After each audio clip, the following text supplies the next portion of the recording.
Mesdames et messieurs, bonjour ou bonsoir en fonction de l'endroit d'où vous nous regardez. Bienvenue sur www.entrenous.net, la web télé guinéenne, la web télé africaine, tout simplement. Aujourd'hui, une initiative. Nous sommes allés à la rencontre des jeunes étudiants guinéens vivant à l'étranger. Nous leur avons posé cette question. Est-ce qu'il faut retourner en Guinée après les études supérieures? Est-ce qu'ils en ont envie? Est-ce qu'ils estiment que c'est un devoir citoyen? Est-ce qu'en dépit du fait que le gouvernement guinéen ne remplit pas toutes les conditions favorisant ce retour et l'entrepreneuriat, c'est quand même une option envisagée? Ils habitent au Canada, en France, au Sénégal. Nous leur avons tendu notre micro. C'est dans Micro-Trottoir. C'est sur entrenous.net. Tell me honestly, would you still love me the same? Right about now. If I judge for life, man, would you stay by my side? Salut Entre nous TV, je suis Aïcha Noudbari, je suis étudiante en 3e année au département de maths et stats de l'Université de Montréal. À la question faut-il rentrer en Guinée, oui ou non, ma réponse est la suivante. Je ne suis pour le moment pas prête, tout simplement parce que j'étudie dans un domaine qui n'est pas encore très évolué en Afrique. Et donc, par conséquent, je préfère acquérir de l'expérience dans mon domaine, dans des pays où l'activité est développée, pour qu'une fois sur le terrain, justement, ma part de contribution puisse porter la Guinée vers un quelconque développement. Et j'invite également les gens qui ont l'opportunité d'avoir de l'expérience d'ailleurs, d'en profiter au maximum avant de rentrer, parce que la Guinée est un chantier et il est important de pouvoir déposer une brique qui en vaut la peine dans la construction de cette nouvelle Guinée-là. Alors, c'était mon opinion. Merci beaucoup de m'avoir suivi. Au revoir. Bonjour Entre nous TV, je fais cette petite vidéo là pour répondre à la question à savoir si je pense qu'il faudrait rentrer en Guinée après ses études à l'étranger. Tout d'abord je me présente, je m'appelle Diallo Mamadou Dian. Ceux qui me connaissent m'appellent tout simplement Dian. Je suis arrivé ici en France en 2011 pour faire des études en génie civil à l'IUT de Nîmes. Donc j'ai fait ma première année en génie civil à Nîmes qui s'est soldée par un échec. J'ai dû me réorienter en génie mécanique parce que je suis assez fan, c'est une passion pour moi de tout ce qui est mécanique, automobile, etc.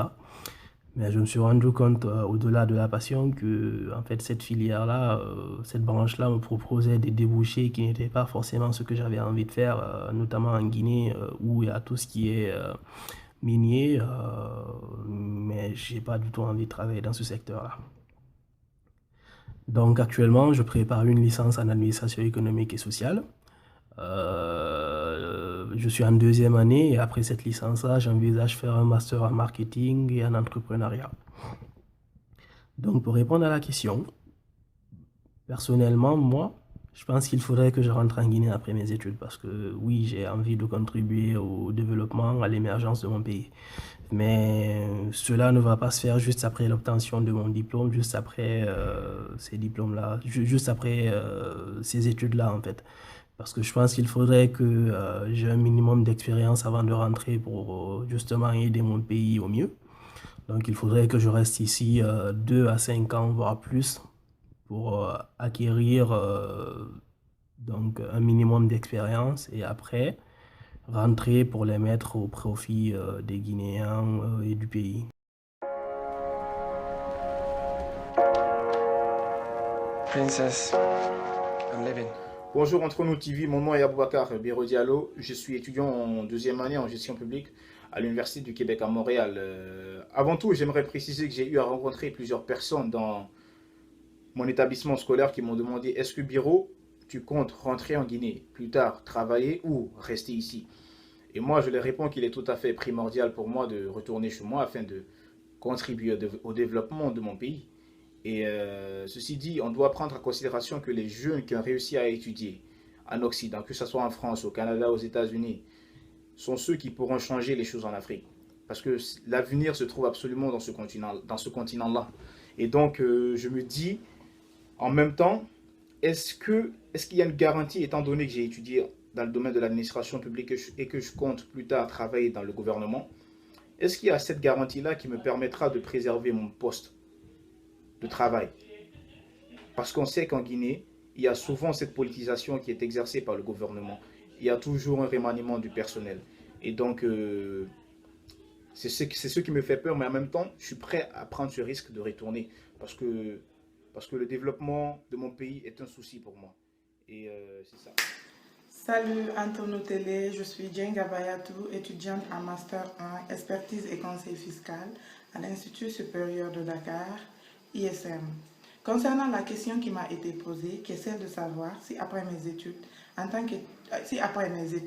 tant qu'étudiante vivante à l'étranger, je compte retourner au pays, en Guinée, pour contribuer à son développement, je répondrai par un oui tout simplement parce que c'est pour moi une prédisposition de servir ma patrie qui se trouve de nos jours confrontée à de bouleversements de tout genre.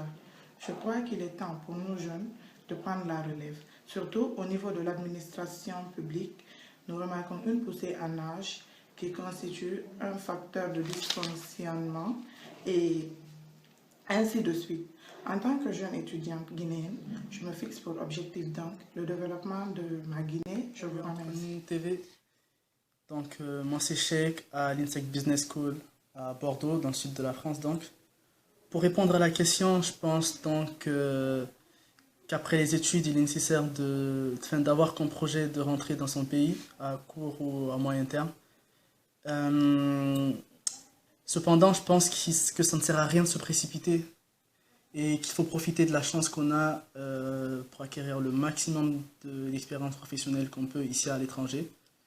Et d'acquérir le maximum de compétences et d'expérience professionnelle qu'on peut pour apporter une plus-value lors de notre retour, que ce soit dans le secteur. Ensuite, concernant la question des salaires, je pense qu'on doit nous proposer un minimum pour qu'on soit motivé à rentrer aussi.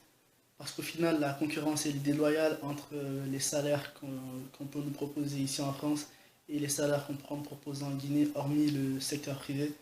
Mais après, ça reste important, mais comme je le dis, tout n'est qu'une question de mentalité, car au final, on ne vit jamais mieux ailleurs que chez soi, on n'est jamais mieux traité ailleurs que chez soi. Donc voilà, ce sera tout pour moi. Merci Antonou TV. Salut Antonou TV, Victorien Lama, étudiant en Master droit de l'entreprise en France. Alors, faut-il rentrer en Guinée après ses études à l'étranger? À mon sens, oui, il faut le faire. Maintenant, ma contribution à cette réflexion va s'accentuer en 2 points. Primo, pourquoi il faut rentrer, c'est-à-dire les raisons. Secondo, comment il faut rentrer, puisqu'il faut avoir une certaine base quand même. Alors, il faut rentrer parce que le pays dispose d'énormes potentialités à exploiter.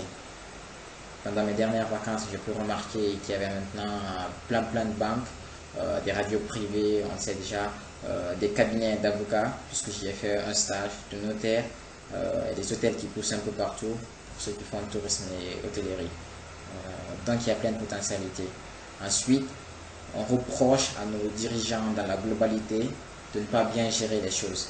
C'est d'ailleurs pourquoi, à mon avis, on a besoin justement de compétences pour pallier à cela. Maintenant, je trouve aussi que ça serait un petit peu un gâchis quand même de rester vieillir dans nos pays d'accueil, puisqu'on ne peut rien apporter de nouveau à ces pays-là, à moins qu'on soit Einstein. À mon avis, presque tout y est déjà fait. Voilà pourquoi il faut aller où on a besoin de compétences, où on cherche les moyens pour atteindre le sommet. Maintenant, comment il faut rentrer? Pour moi, il faut rentrer en ayant au préalable quelques acquis. Il faut tout d'abord choisir le bon timing en fonction de nos ambitions sur le terrain. Concrètement, se renseigner pour ne pas être trop déçu vu le décalage entre nos pays de résidence et le pays d'origine. Donc il faut se renseigner sur Caleta, mais également la SEG. Maintenant, est-ce qu'il faut directement rentrer après la soutenance? Pour certains, oui, pourquoi pas, ça pourrait marcher. J'ai vu des cas dans lesquels ça fonctionnait. Mais pour les juristes, par exemple, je ne le préconise pas, puisqu'il faut avoir au moins un minimum d'expérience professionnelle. Pendant mon stage, j'ai remarqué ce qu'on voit dans la pratique, ça n'a rien à voir avec les cours en amphithéâtre. En amphi, on spécule sur des cas pratiques, mais dans la vraie vie, on gère des dossiers de personnes qui ont des problèmes et qui paient de l'argent pour avoir des solutions. Donc c'est un peu plus poussé en fait.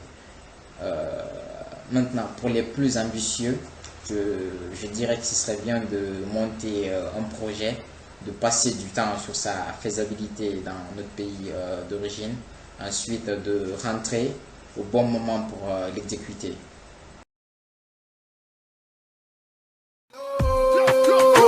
If I did not have nothing else to